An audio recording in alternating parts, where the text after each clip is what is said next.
Welcome everybody to the Jason Coleman Show. Today we are reliving the Floyd Cramer sessions that made history, like this song he wrote in 1961 called On the Rebound.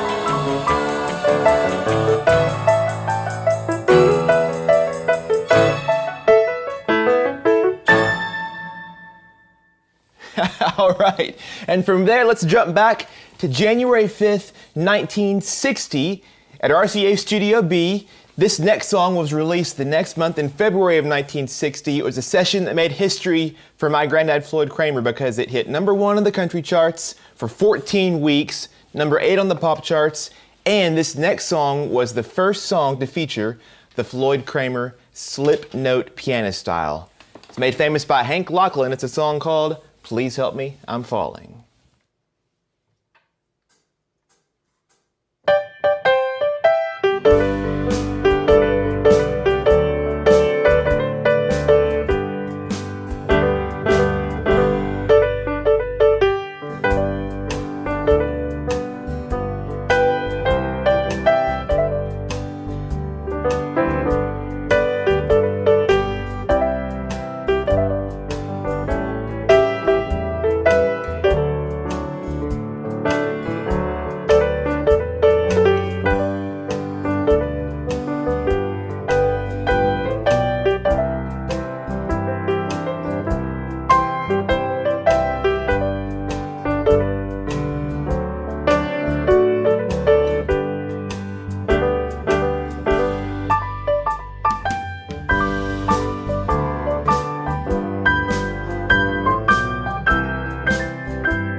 Welcome once again, everybody, to the Jason Coleman Show. I've got Natalie and Avery back there. Natalie, Avery, are y'all doing great?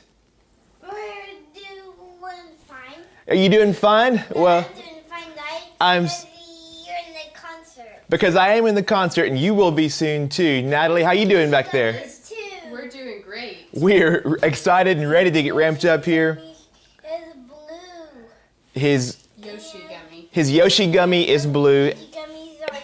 Avery has upgraded his snack this year to a full snack lunch back there as well. So we're having a good time. We're ready to get rolling and glad you've joined us as always. So every week we hit a different theme, of different kind of music that I'm playing for you. But every week I love getting to pay tribute and honor the heritage of music that's been passed down to me from my grandfather, Floyd Cramer. And so we're doing that today in a big way. Today's show is all about the Floyd Cramer sessions that made history. He was known for his piano playing on his own music, but also he was especially what got him started in his career was what he contributed to the records of so many other artists in country, pop, and rock music. And today we're hitting the highlights of some of those big songs. So for this next song, we're going to go back a few years prior to On the Rebound and Please Help Me I'm Falling. It was just a few months after Grandad and my grandma Mary moved to Nashville. So I'm talking the session was on January 10th of 1956. The song was released 2 weeks later in January of 1956, and it was this artist's first recording session in Nashville, and it was a big one because this song hit #1 on the pop charts for 7 weeks, #1 on the country charts for 17 weeks, #3 on the R&B charts, and it was this artist's first million seller, and it was entered into the Grammy Hall of Fame. I'm talking, of course, about The King and a song called Heartbreak Hotel.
All right, our next Floyd Cramer session that made history was just a few years later now. We're back to 1960. So March 18th of 1960 at RCA Studio B here. The song was released a month later in April. This song was the #1 pop song for 5 weeks, #1 on the R&B charts, and #1 in the UK for 7 weeks. And it was this duo's biggest selling single, selling 8 million copies worldwide, and you could hear Floyd Cramer playing the piano on it.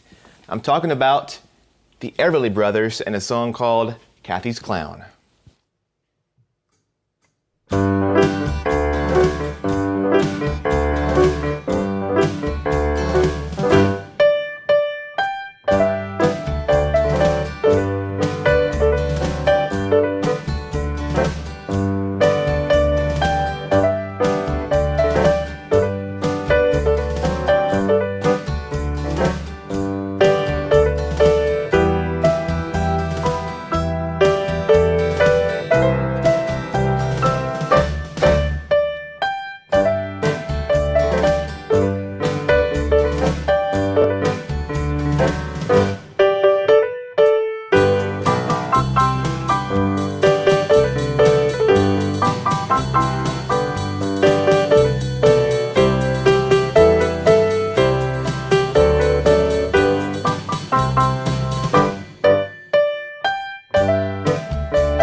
So this next session, this Floyd Cramer session that made history, was just 10 days later. So after Kathy's Clown, March 18th, this one was March 28th of 1960 at RCA Studio B once again. The song was released in May. This song hit #1 on the pop charts, and it was the definitive song of this artist's career. In fact, I didn't realize this. She had the 4th most chart hits in the 1960s, only trailing Elvis, the Beatles, and Ray Charles. And when she recorded this song in 1960, she was just 15 years old. I'm talking about the totally unmatched Little Miss Brenda Lee and a song called I'm Sorry. Listen for that Floyd Cramer piano.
Ladies and gentlemen, would you please make welcome the star of the show, Mr. Avery Cramer Coleman.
Avery, take a big bow. Woo, woo, woo. How you doing, big boy? I'm doing great. Can you believe we are doing concerts every week again? Here, sit with you for just a minute. Is it so exciting? This is so exciting to do the concert. Thank you for your excitement. You gonna give a thumbs up?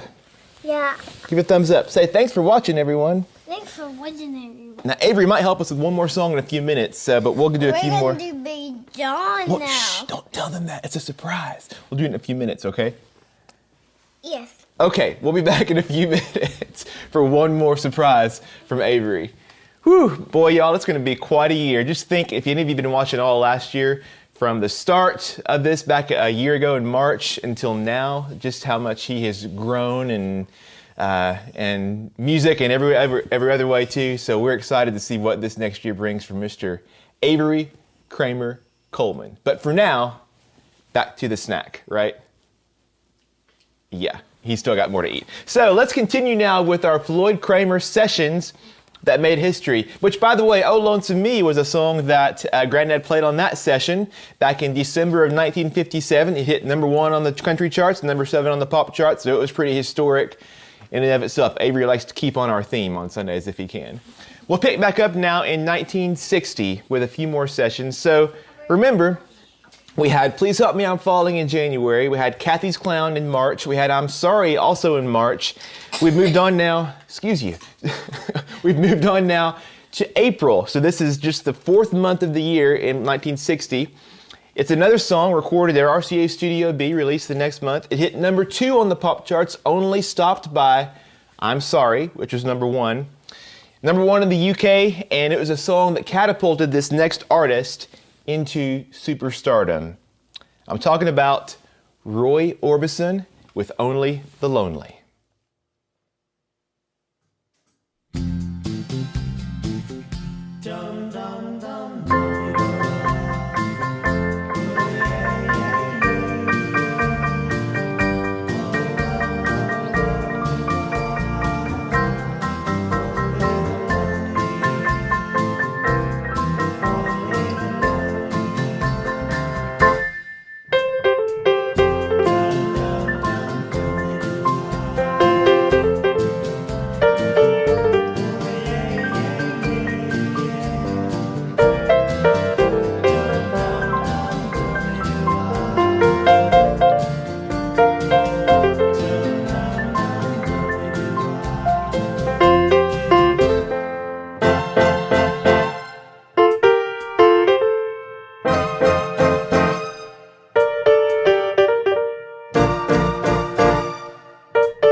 All right, our next session that made history by my granddad Floyd Cramer was a year later in 1961 now, August 21st, 1961, and the song was released a month later.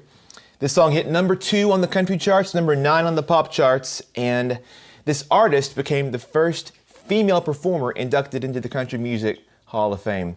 You know, I've noticed as I'm playing these songs, Grandad, of course, was playing the backup. He was a sideman on these sessions, and so there's a lot of little piano licks that it's hard to play both the licks and the melody because he's always there just complimenting, almost like a duet with the melody. But I'm going to try my best on this song to do just that. And it really is interesting. I think of this song, Grandad's piano part, almost like a duet back and forth with this iconic voice that we're so used to hearing on this one. I think you'll recognize it. The artist, of course, is Patsy Cline, and the song is Crazy.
You know, what really strikes me as crazy, I didn't mean to say, as crazy about all of these is what a short span of time all of these, what have become huge iconic songs were recorded by Grandad and all of these Nashville A-team studio musicians here during this time. You know, all of these that I played for you today are just within a few months of each other. And for these musicians, it was just like going into the office and playing music and doing your job. And, you know, they had no idea, I'm sure at the time, that now, in many cases, 60 years later, these songs are still as just amazing and even more so than they were when they recorded. And so it's pretty cool to sort of see them all lined up right in a row, at least for me. Hopefully it is for you as well. Another session here that made history was from August 18th of 1961. So this is just 3 days prior to the Crazy recording session. This song was released a month later. It was #1 on the pop charts for 5 weeks, #1 on the country charts for 2 weeks, #1 on the easy listening charts for 9 weeks, and #2 in the UK. It won a Grammy in 1962 for the best country western recording. It was nominated for Song of the Year. And it's one of my granddad's most famous performances, but if you know this song, you'll know that there is no piano in the song. And I never knew Grandad to play much of anything else. He strummed a guitar every now and then around the house, but he didn't play other instruments. He didn't sing. So what did he play on this song? Let me read it for you from a great Facebook page. If you're not following them, it's called Classic Country Music Stories. It tells all of these really thorough stories of all of these great classic country songs. And I'm talking about the song Big Bad John. And here's how the country music stories folks tell it. By far, the most memorable musician on the recording that day was Jimmy Dean's old friend, pianist Floyd Cramer, who ended up not playing piano at all.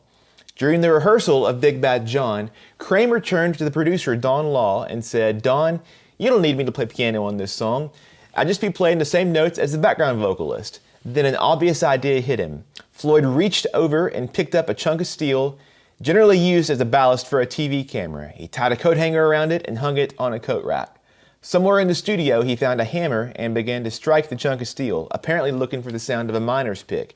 He then pulled the microphone over to it and told the engineer to add some echo. Cramer worked magic that day, and the sound effect he created became a very important part of Big Bad John's success. It's a safe bet that this was the first and last time that one of the greatest pianists in the world ever played a hammer on a record. Now, we don't have that original microphone ballast or the original hammer, but we're going to do our best with a little bit of help to give you a little taste of a session that made history by my granddad and Avery's great-granddad, Floyd Cramer.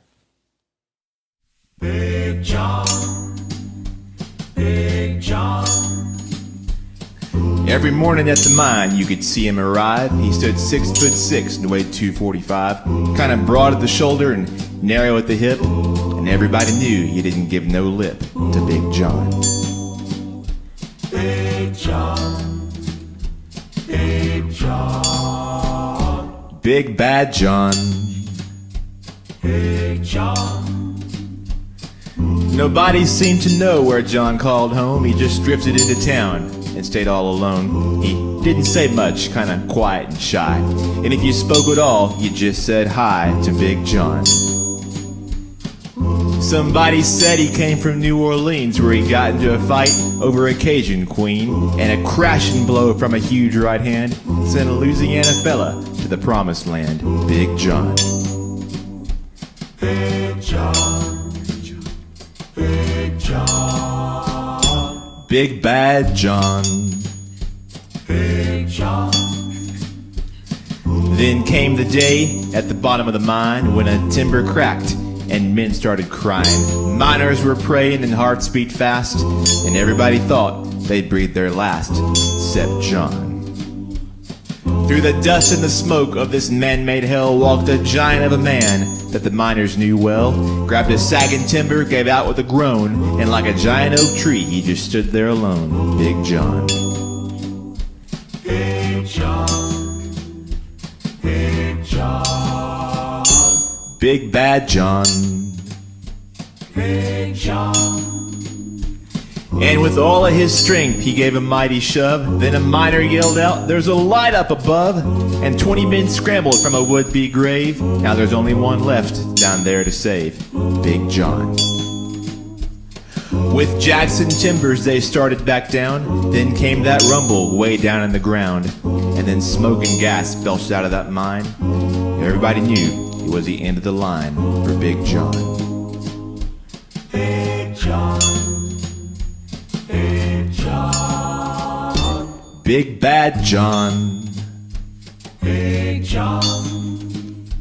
Now they never reopened that worthless pit. They just placed a marble stand in front of it. And these few words are written on that stand. At the bottom of this mine lies a big, big man. Big John. Big John, Big John, Big Bad John. What's his name? Big John. Big John. What's his name? Big John, Big John. Big John. What's his name? Big John. One good hit. John. One last one. Just like your great-granddad. Good job, bud. Can you leave the hammer right there? So we have one final session I'll cover here in our show that made history. This was recorded, this song, and released in the fall of 1960. It hit number 11 on the country charts, number 2 on the pop charts for 4 weeks, and it was only stopped from being a number 1 Billboard song by Elvis Presley's Are You Lonesome Tonight? This sold over 1 million records. It was inducted into the Grammy Hall of Fame, and to this date, it's the most successful instrumental song ever recorded in Nashville. It was written by my granddad, Floyd Cramer. This is Last Date.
All right, Natalie, Avery, come tell everybody goodbye. Woo, what a day it's been. Avery, has it been so much fun? Yeah, it's been so much fun.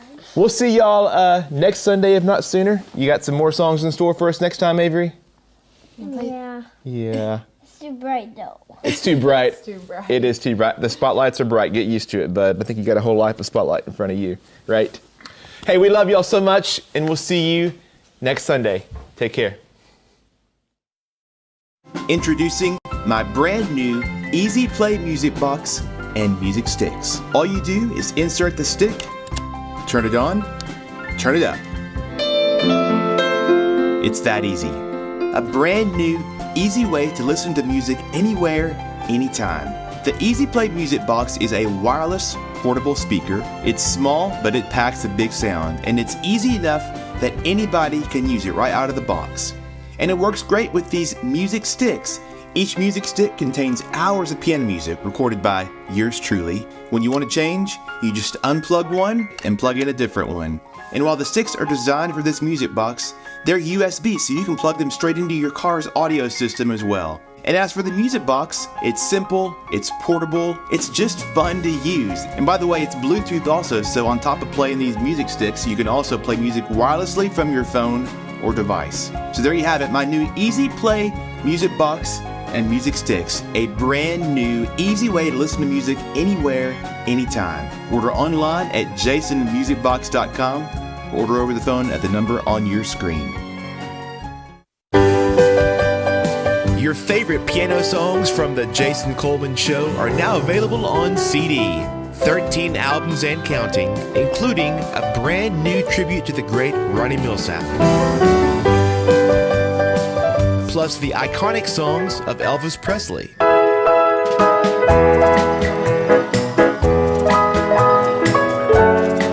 Also, the country standards of George Jones and Tammy Wynette. And the feel-good music of John Denver. These new CDs are the latest in my Live from the Jason Coleman Show series, joining the timeless music of Glenn Campbell, the smooth sounds of the Carpenters, the smash hits of Roy Orbison, and The Young Years, a concert from my Grandad Floyd Cramer's childhood piano.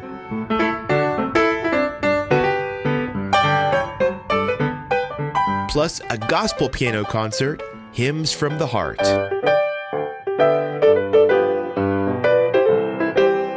Also, Christmas hymns from the heart.